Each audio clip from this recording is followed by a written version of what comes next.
Maintenant que vous connaissez votre base de travail, voyons plus en détail les spécificités relatives à chacune des parties qui composent un article scientifique en les étudiant une à une dans l'ordre recommandé de la rédaction. Vous commencerez par rédiger les parties méthodologie et résultats. Observons ce qui les caractérise et ce que vous devez y intégrer. La section méthodologie présente dans l'ordre le plus logique possible pour l'article le matériau, le procédé, les méthodes de modélisation, le protocole de caractérisation, les équipements, etc. Vous allez y préciser vos hypothèses de travail. Appuyez-vous sur des travaux existants et mentionnez les méthodes et les standards utilisés.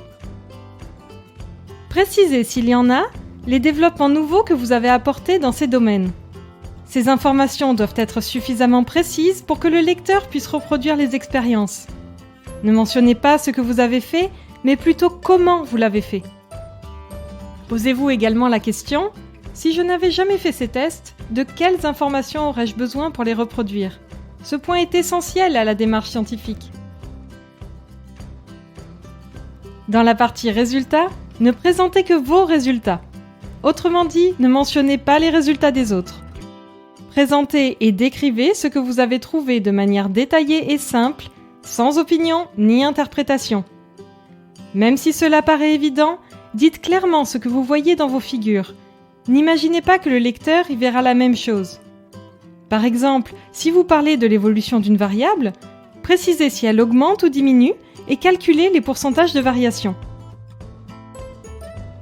Chaque figure ou tableau doit être numéroté et appelé dans le texte pour que le lecteur puisse aller chercher plus d'informations.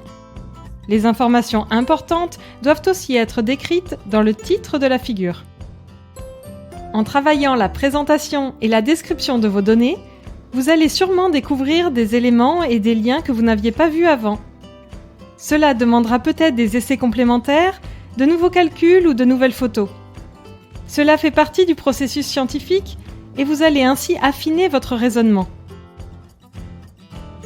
Une fois ces deux sections rédigées, vous pouvez passer aux parties suivantes, c'est-à-dire la discussion et l'introduction. Nous les aborderons dans la prochaine vidéo.